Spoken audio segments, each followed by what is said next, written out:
Kira Vasquez had spent 6 months learning how to be small. Not physically small, because she could not change her height of 5 feet and 6 inches, but small in the way she moved and breathed and existed in spaces filled with aliens who flinched. Whenever she walked too fast, the Galactic Integration Academy floated in orbit around the gas giant that humanity had no name for yet, because humans were new to everything out here. In the stars and naming rights belonged to species who had been traveling between worlds for thousands of years before. Earth even developed fire. Kira was 17 years old, and she was the first human ever accepted into the Academy's diplomatic training program, and every single day she felt the weight of that responsibility pressing down on her shoulders like a physical thing. The Academy was beautiful in a way that made her chest ache sometimes. When she looked out the observation windows at the swirling storms of the planet below and the distant stars that her ancestors had once wished upon without knowing that those tiny lights were suns with worlds and people and civilizations beyond counting. But beauty did not make a place feel like home. Her quarters were too cold because the station's environmental systems were calibrated for species who preferred temperatures that made Kira want to wear 3 sweaters at all times, and her bed was shaped wrong because the designers had never imagined a human would sleep in it. And the food in the cafeteria was usually something she could not identify, let alone eat. She survived on nutrition bars shipped from Earth and the occasional fruit that one of the kinder professors imported for her. Today was a Tuesday by Earth reckoning, though. The Academy used a different calendar system that Kira still had not fully memorized, and she was walking to her conflict resolution class with her shoulders deliberately hunched and her steps deliberately slow. A group of Volante students passed her in the corridor, and she saw the way their neck frills flattened against their scales, which was their species' involuntary fear response. And she pretended not to notice, because noticing would only make things worse. The galaxy knew what Earth was. They called it a Class 12 Deathworld, which was the second highest danger rating any planet could receive, and the classification meant that Earth was a place of extreme gravity and unpredictable weather and venomous creatures and predators that had evolved to kill in 1,000 different ways. The fact that humans had not only survived on such a world, but had thrived and built civilizations and developed technology and reached the stars was something that made other species deeply uncomfortable. Kira understood their discomfort. Even if she wished they could see past it, she was not a monster. She was just a girl who happened to come from a planet where monsters were everywhere, and you either learned to live alongside them or you did not live at all.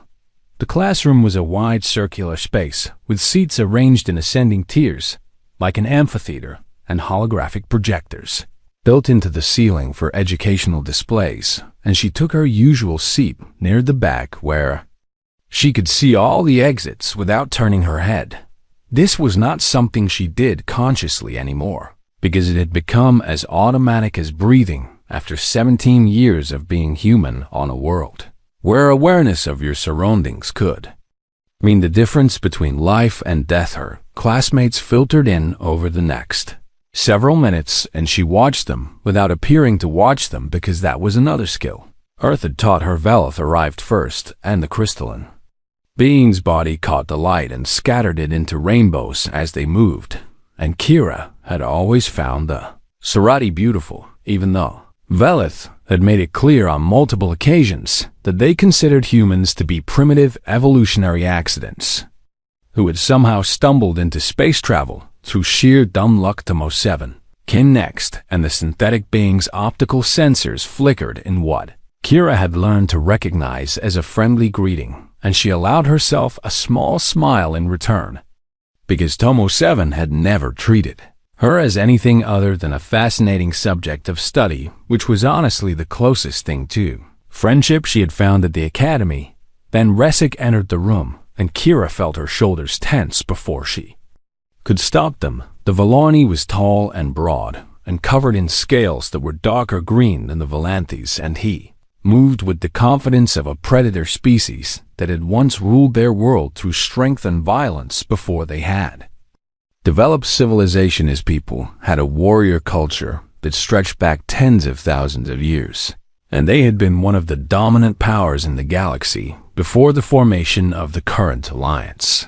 And they did not appreciate the fact that humanity had gone from first contact to full membership in less than 50 years. Resic had made his feelings about humans very clear over the past 6 months. He called Kira Deathworlder, as if it were an insult, and he questioned her presence in every class discussion, and he had once told her directly that her species was a plague that would eventually destroy everything the galaxy had built. She had reported him to the administration, and they had given him a warning, and nothing had changed today. He walked past her seat, and his clawed hand brushed against her desk, and she saw something flicker in his yellow eyes that made her instincts scream danger in a voice that was older than language. But she pushed the feeling down because she was trying to be civilized, and civilized people did not react to every perceived threat with the readiness for violence that Earth had bred into her bones. Professor Ilumve entered the room last, and the ancient Mindari's presence seemed to fill the space in a way that had nothing to do with physical size, because the professor was actually quite small by most standards, but there was a weight to them that came from centuries of accumulated wisdom. Today we will discuss de-escalation through understanding predator-prey dynamics, the professor announced, and their voice resonated in that strange harmonic way that Mindari voices always did, and Kira sat up straighter because this was a topic she actually found interesting. The lights dimmed for a holographic presentation, and in the sudden darkness, Kira's eyes adjusted faster than anyone else's in the room, because human eyes were designed for hunting at twilight when prey animals thought they were safe. And in that darkness, she saw Resic's hand move slowly beneath his desk, and her heart began to beat faster because she recognized the deliberate, careful motion of someone reaching for a weapon. She told herself she was being paranoid. She told herself that this was a school, and violence did not happen in schools on civilized stations in the middle of civilized space. But her body did not believe her, and her muscles began to coil with the readiness that a million years of survival had written into her DNA. The presentation began to play, but Kira was not watching it. She was watching Resic's shadow in the dim light, and she was counting his breaths, and she was preparing for something that she desperately hoped would not happen. But hope had never been a survival strategy on Earth. The blade caught the light from the holographic display, and for one frozen moment, it seemed to hang in the air like a sliver of captured starlight. Kira recognized it immediately because she had studied Valorni culture as part of her preparation for the academy, and she knew that the curved weapon in Resic's hand was a Kelvath blade, which was used in traditional honor killings and was absolutely forbidden on any station or ship outside of Valorni-controlled space. The punishment for carrying one was immediate expulsion and criminal charges. Punishment for using one was death. Resic did not seem to care about either consequence as he rose from his seat, and his voice filled the suddenly silent classroom with words that dripped with hatred and righteous fury. "The human infestation ends today," he announced, and his yellow eyes swept across the room but kept returning to Kira with the focus of a predator who had already chosen his prey. "Their kind does not belong among civilized species, and I will prove it by removing their representative from our presence." Professor Vei's harmonics shifted into frequencies that Kira knew were meant to be calming and soothing, but the ancient Mindari's voice wavered with something that might have been fear. "Student Resic, please lower your weapon, and we can discuss whatever grievances you have in a peaceful manner that does not require violence or threats." The professor's words were textbook de-escalation technique, and Kira could almost hear the chapters being quoted as Vei spoke, and she knew with absolute certainty that they would not work. This was not anger. This was not a momentary loss of control that could be talked down with soothing words and promises of understanding. This was ideology, and ideology did not respond to reason. Resic laughed, and the sound was harsh and cold and completely devoid of humor. "You cannot de-escalate truth, Professor," he said, and he took a step toward the seated students and 31 beings from 11 different species shrank back in their seats with the instinctive response of creatures who had never in their lives faced real physical danger. "Humanity is a disease, and I am the cure." Kira watched him move, and her brain began to do something that she had never been able to explain to anyone who was not human. Time seemed to slow down, not actually slow because that was impossible, but her perception of it shifted as her body flooded with chemicals that her ancestors had developed over millions of years of facing threats that wanted to eat them or crush them or poison them or tear them apart. Her heart rate dropped instead of rising because panic would not help her now, and she needed the steady rhythm of a predator at rest. Rather than prey in flight, she cataloged information without conscious thought. Distance from her seat to Resic, 4.2 meters length of the blade, approximately 30 centimeters, his grip on the weapon, too tight, which meant his muscles would fatigue quickly, and his strikes would be less precise than they could be his stance. Weight shifted forward onto his toes, which meant he was eager and emotional, and that made him predictable. His eyes focused on Valith, who was the closest student to him and whose crystalline body would shatter beautifully under the edge of that blade. Kira understood in that moment that Resic was not planning to come for her first. He was going to kill someone else in front of her and make her watch.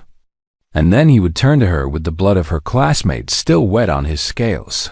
The other students were frozen in their seats, and Kira knew. Why? Because she had studied the evolutionary histories of every species at the Academy, and none of them had come from worlds anything like Earth. The Serati had evolved on a planet with no predators larger than insects. The Lanthi came from tropical wetlands where camouflage and stillness were the primary survival strategies. The Mindari had developed intelligence so early in their evolutionary history that they had never needed physical defenses. None of them had ever faced a situation where violence was coming for them and there was nowhere to run, and hiding would not save them. Their bodies did not know what to do, so they did nothing. But Kira was human. Her ancestors had faced saber-toothed cats and cave bears and wolves that hunted in packs and rival tribes, who wanted their territory and their food and their lives, and somewhere along the way evolution had given humans a gift that no other species in the galaxy seemed to possess: the ability to turn off fear when fear would get you. Kira felt herself grow calm in a way that should have been terrifying, but instead felt like coming home. Her breathing slowed, and her muscles relaxed from tension into readiness, and her vision sharpened until she could see the individual scales on Resic's hand and the slight tremor in his blade arm that told her he was not trained in actual combat despite his warrior culture's traditions. He was a student playing at being a killer. She was a daughter of Earth. There was no comparison, but even as her body prepared itself for what was coming, her mind was screaming at her to stop and think about what she was about to do. She had spent 6 months trying to prove that humans were not monsters. She had moved slowly and spoken softly and kept her eyes down and done everything she could to show that her species was worthy of trust and friendship and a place among the civilized peoples of the galaxy. What she was about to do would destroy all of that work in 3 seconds. The other students would see what she really was, and they would never look at her the same way again, and every fear they had ever had about humanity would be confirmed in the blood and violence of this moment.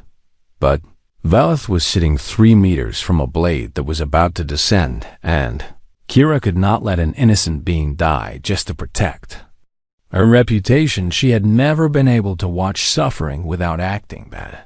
Was human to Resic raised his blade, and his muscles tensed for the strike that would shatter Valith's crystalline form into 1,000 glittering pieces, and Kira was already moving before he finished lifting his arm. The first second began when Kira's feet left the floor. She did not run, because running was for prey, and prey died when predators were faster, and she was not. Prey right now. She flowed. Her chair became a shield as she grabbed it mid-stride and brought it up between herself and the descending blade, and the metal shrieked as the Kelvath edge bit into the seat where her body had been moments before. Isaac's eyes went wide with shock, because he had not seen her move, and that was the thing about humans that no other species truly understood until it was too late. They were persistent predators, which meant they were not the fastest creatures on their world, but they could maintain high speeds far longer than species that relied on explosive bursts of motion, and more importantly, they could accelerate from stillness to violence in the space between heartbeats. The chair absorbed the blade's momentum, and Kira used that momentum against him by twisting and pulling and watching his grip falter for just a fraction of a moment. The first second ended. The second second was for closing distance. Kira released the chair and stepped inside his guard before he could pull the blade free, and her movement was so smooth that it looked almost gentle, like a dancer gliding across a stage rather than a predator striking at prey. His eyes met hers, and she saw the moment he realized that he had made a terrible mistake. There was no fear in her expression, because fear was a luxury she could not afford right now. There was only calculation and focus and the cold, clear certainty of a species that had learned 10,000 years ago that hesitation meant death. Palm connected with his wrist, and she did not strike to hurt, because hurting was not the goal, and the goal was to end this threat as quickly and cleanly as possible. She struck to disrupt.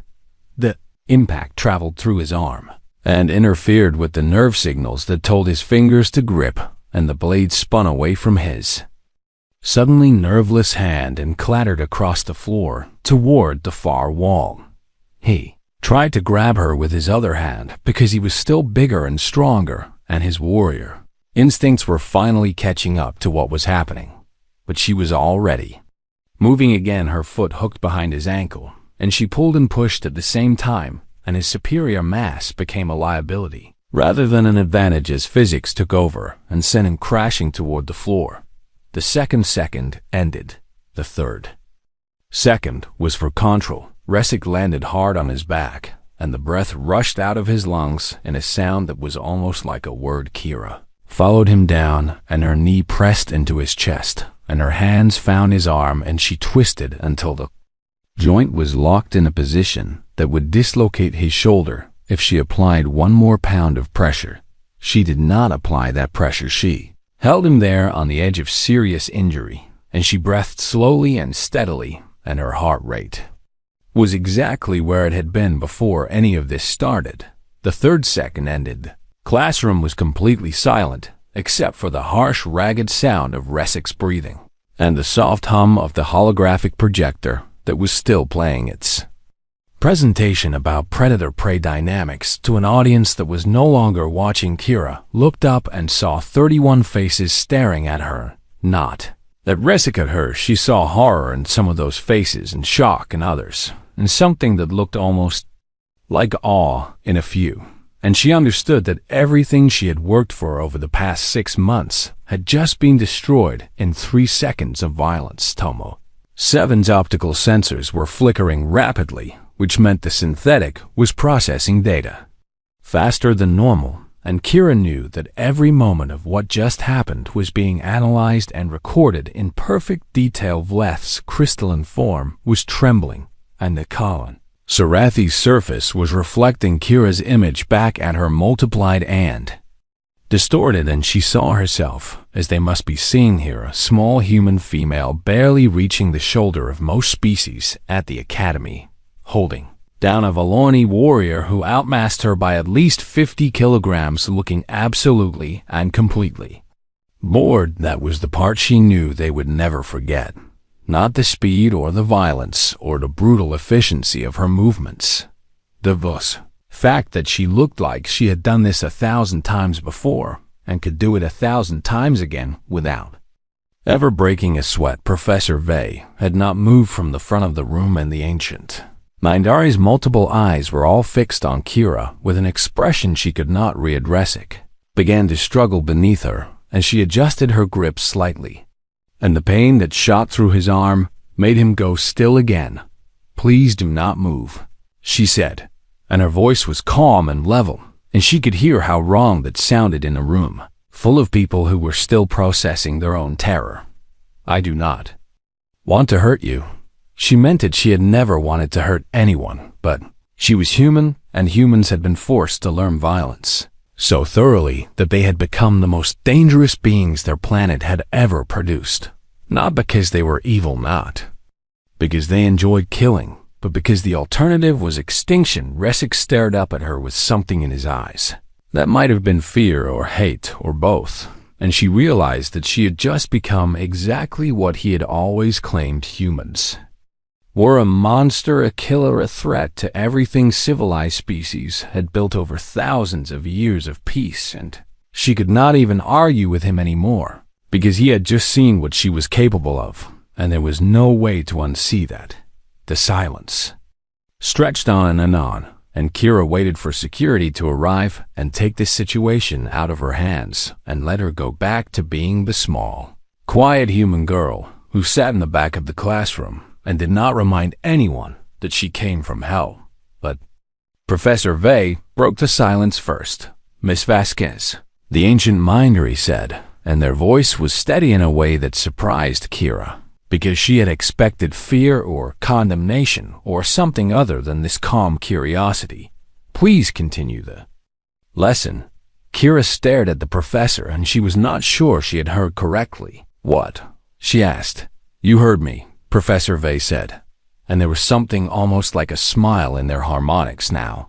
"This is a class about conflict resolution, and you have just resolved the conflict more effectively than anything I could have demonstrated with holograms and lectures, and I believe your classmates would benefit from understanding exactly what just happened and why you want me to teach." Kira said slowly. "I want you to explain," the professor replied. "I have been teaching this subject for 200 years, and I have never seen anything quite like what you just did, and I suspect the explanation will be more educational than anything in our curriculum." Kira looked down at Resic, who was still pinned beneath her. She looked up at her classmates, who were still staring at her with expressions ranging from terror to fascination, and she realized that this might be her only chance to change what they had just seen, not hide from it, not pretend it had not happened, but explain it in a way that might help them understand that humans were not the monsters the galaxy feared. They were something much more complicated than that. Kira took a deep breath and adjusted her position slightly to make sure Resic could not escape while still being able to look up at her classmates. Security was probably 3 minutes away, based on typical response times at the academy, and she had 3 minutes to change how 31 beings from 11 species would remember this moment for the rest of their lives. She had never been good at speeches, but she had always been good at truth. "You are all afraid of me right now," she began, and her voice was steady, even though part of her wanted to run and hide and never face any of these people again. "I can see it in the way you are looking at me, and I understand why, because what you just saw was terrifying." No one spoke, no one moved. They were still frozen in the aftermath of violence they had never expected to witness.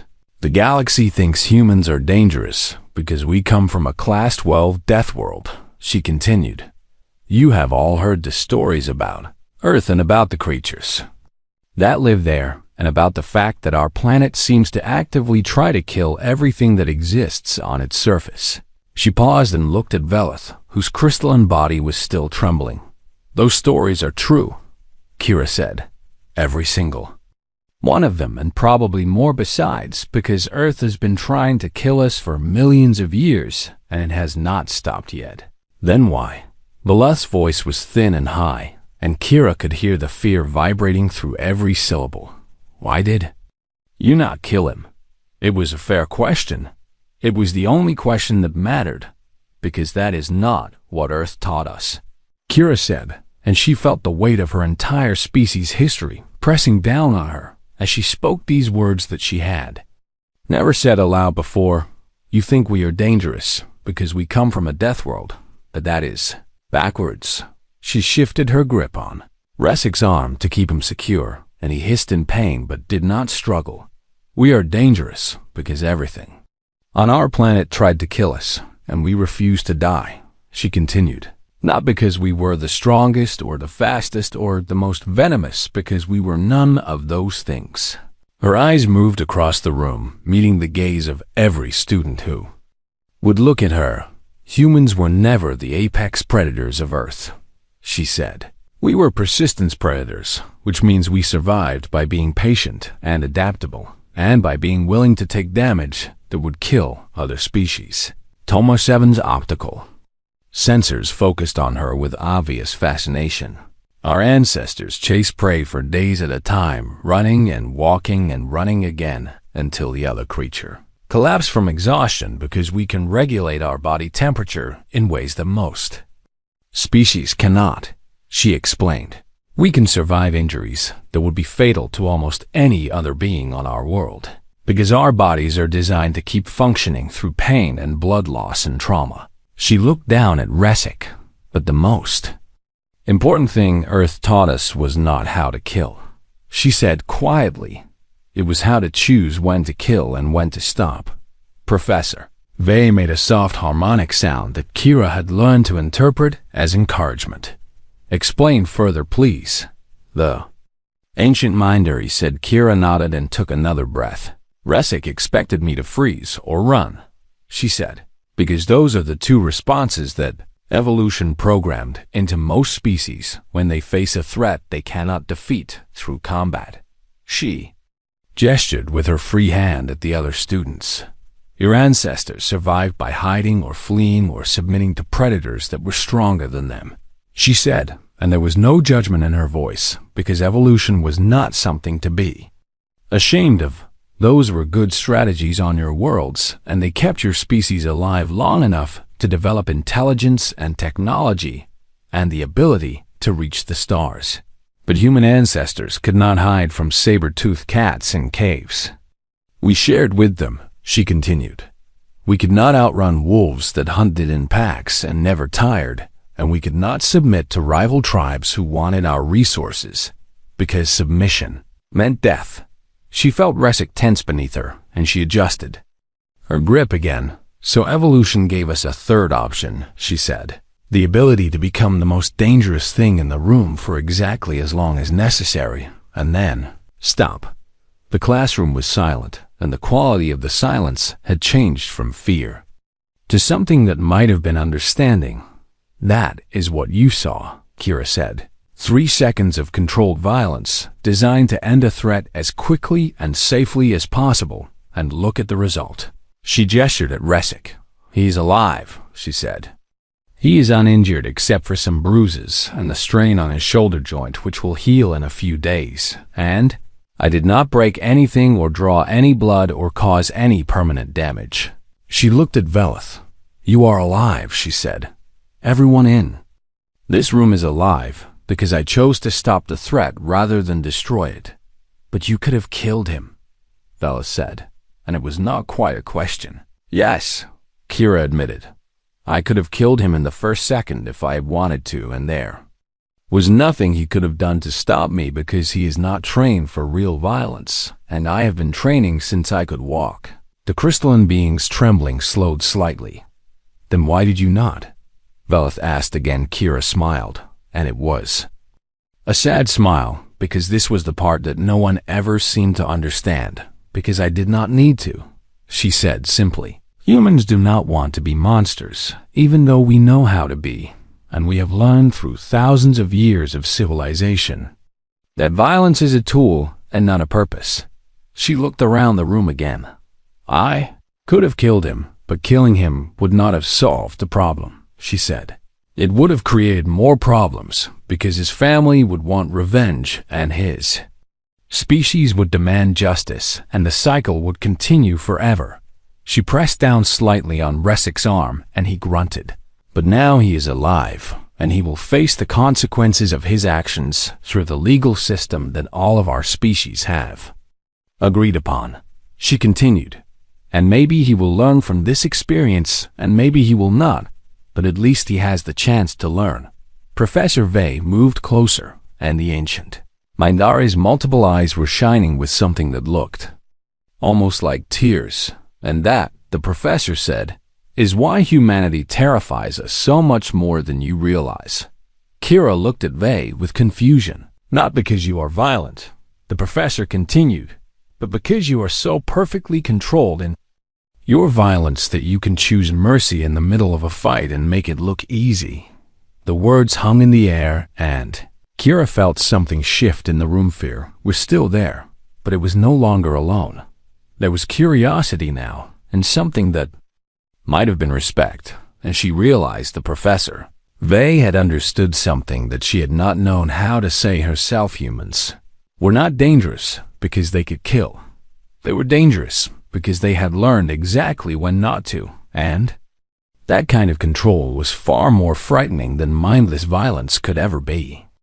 1 week passed, and Kira waited for the consequences to destroy her. She expected to be expelled, or at least suspended because she had used violence on another student, even if it was in defense of others, and the academy had strict policies about physical confrontations. She expected to be shunned by her classmates, who had seen what she really was and would never be able to look at her the same way again. She expected to receive messages from Earth telling her that she had failed her mission and ruined humanity's reputation and set back diplomatic relations by years.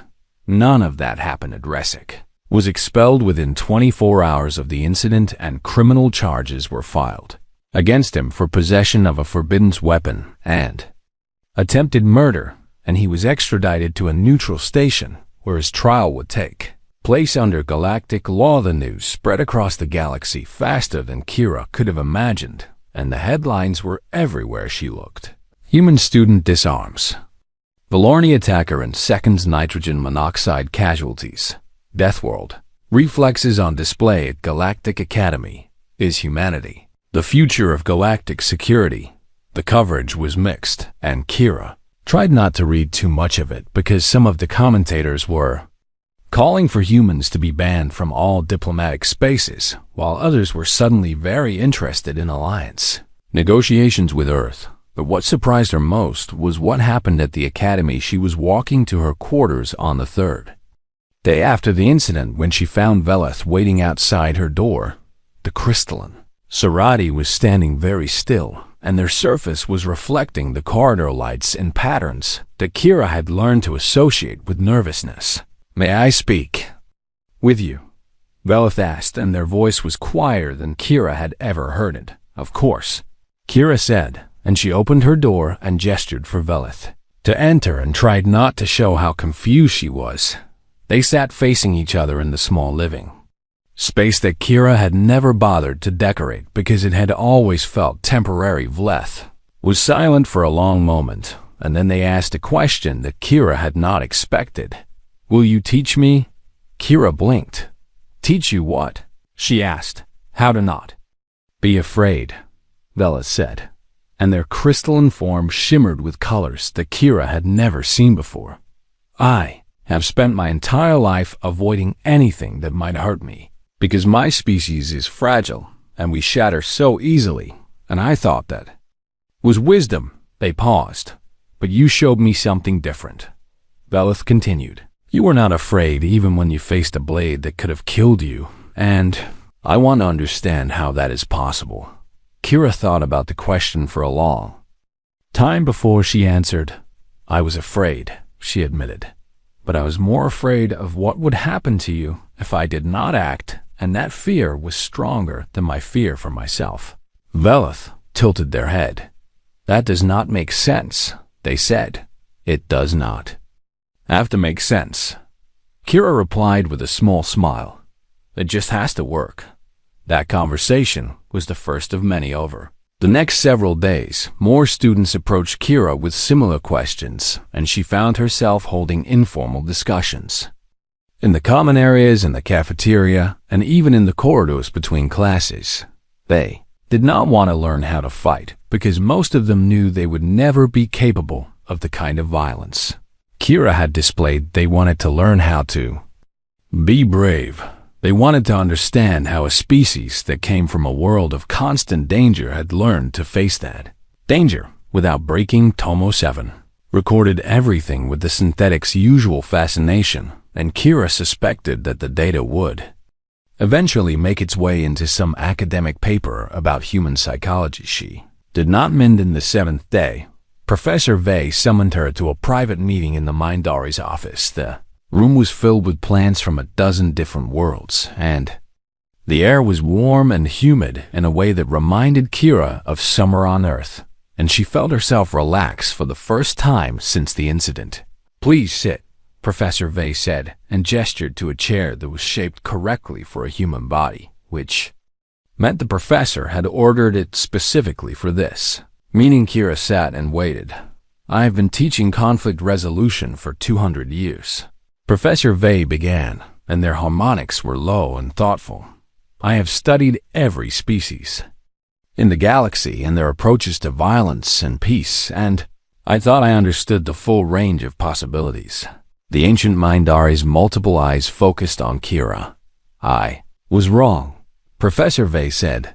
"I have never seen anyone resolve a conflict so completely in 3 seconds. I just stopped him," Kira said, and she was not sure why the professor was making such a big deal out of something that had felt so simple in the moment. "No," Professor Vey replied, "you did much more than that, and I do not think you realize what you actually accomplished." The professor stood and moved to a window that looked out at the swirling storms of the gas giant below. Resic believed that humans were monsters. Professor Vey said he believed that your species was a threat that needed to be eliminated before you could harm the civilizations we have built over thousands of years.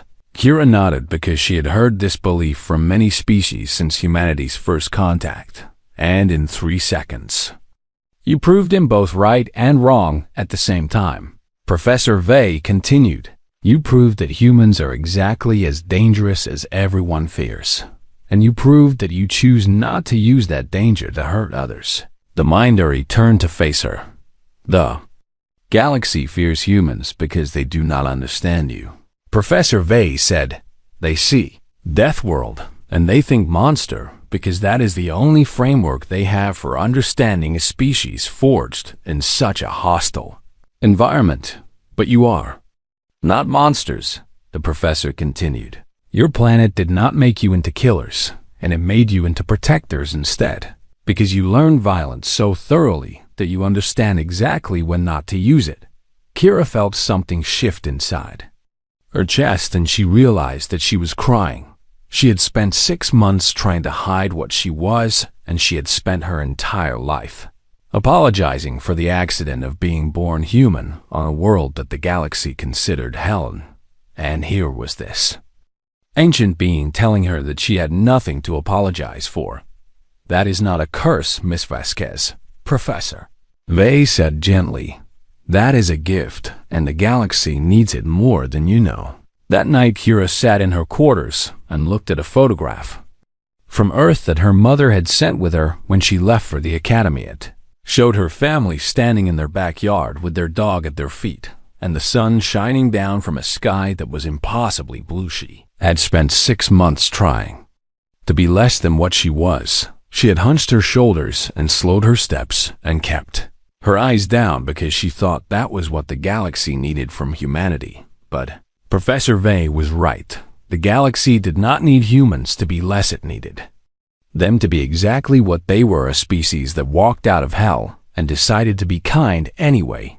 The next morning, Kira walked into class without hunching her shoulders or slowing her steps. She let them see the predator in her movements and the awareness in her eyes that tracked every exit and every threat and every fragile being in the room that she would protect without hesitation.